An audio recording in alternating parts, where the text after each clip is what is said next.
Hello guys, तो आज है इंग्लिश स्पीकिंग का डे 105 और अभी आप स्क्रीन पर कुछ कंजक्शंस को देख रहे हैं। So that, in order that, so as to, in order to. Guys, इन सभी का हिंदी में मतलब होता है ताकि।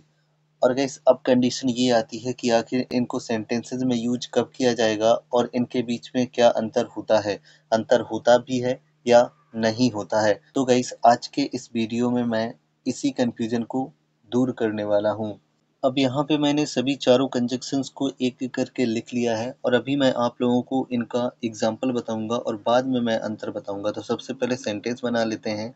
मैं तुम्हें पढ़ाता हूँ ताकि तुम इंग्लिश सीख सको। तो इस सेंटेंस को बनाएंगे तो सबसे पहले मैं तुम्हें पढ़ाता हूँ, ये प्रेजेंट इंडेफिनिट है तो बनेगा आई टीच यू।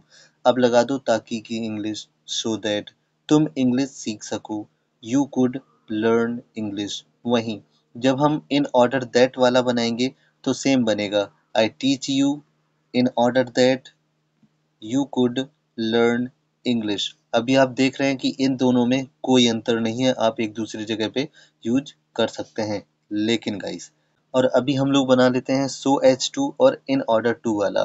तो यहाँ पे एक सेंटेंस लिखा हुआ है, तुम इंग्लिश सीखते हो ताकि एग्जाम पास कर सको। अब इस सेंटेंस को बनाएंगे तो बनेगा, you learn English so as to pass exam. वहीं इन ऑर्डर टू से बनाएंगे तो बनेगा, you learn English in order to pass exam. और गाइस, अभी आप इन दोनों में अंतर जान लीजिए। देखो गाइस, इनको तो आप आपस में एक दूसरे की जगह पे यूज कर सकते हैं, वहीं इनको भी आप आपस में एक दूसरे जगह पे यूज कर सकते हैं। लेकिन गाइस, अभी एक अंतर देख रहे होगे कि जो पहले वाले हैं यानी कि सो दैट और इन ऑर्डर दैट, इनमें सो दैट और इन ऑर्डर दैट के बाद में सब्जेक्ट लगा हुआ है। दोनों में आप देखिए, इन ऑर्डर दैट और सो दैट के तुरंत बाद सब्जेक्ट लगा हुआ है। लेकिन आप इनमें दोनों में देखो, सो एच टू और इन ऑर्डर टू, इनमें कोई सब्जेक्ट नहीं लिखा हुआ है, डायरेक्ट ऑब्जेक्ट की बात कर दी गई है। तो गाइस, इन दोनों में यही अंतर होता है। लेकिन अभी भी एक कंफ्यूजन होगी आप लोगों में कि अगर मान लो सेम सब्जेक्ट हुआ तब क्या करेंगे। तो उसके लिए हम लोग देख लेते हैं कुछ और एग्जाम्पल्स। और अभी देख लेते हैं इनके एक एक और एग्जाम्पल्स। और सबसे पहला सेंटेंस है, वह पैसे कमाता है ताकि वह फ़ोन खरीद सके। ही earns money so that he could bye phone. जब इसी सेंटेंस को इन ऑर्डर दैट से बनाएंगे तो बनेगा, he earns money in order that he could bye phone. आप देख रहे हैं कि सो दैट और इन ऑर्डर दैट को एक दूसरे की जगह पे यूज किया जा सकता है। वहीं यहाँ पे एक सेंटेंस है, वह पैसे कमाता है ताकि फ़ोन खरीद सके। अब इस सेंटेंस को बनाएंगे तो बनेगा, he earns money so as to buy phone. वहीं इस सेंटेंस को इन ऑर्डर टू से बनाएंगे तो बनेगा, he earns money in order to buy phone.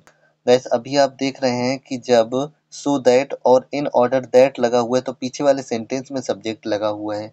लेकिन जब सो एज टू और इन ऑर्डर टू लगाएंगे तो पीछे वाले सेंटेंस में सब्जेक्ट नहीं लगाएंगे। आपको याद रखना है कि चाहे सेम सब्जेक्ट की बात हो, चाहे डिफरेंट सब्जेक्ट की बात हो, लेकिन अगर आप पीछे वाले सेंटेंस में सब्जेक्ट लगा रहे हैं तो सो दैट और इन ऑर्डर दैट में से एक का यूज करो। लेकिन अगर आप पीछे वाले सेंटेंस में सब्जेक्ट नहीं लगा रहे हैं तो वहां पर so as to in order to का यूज कीजिएगा।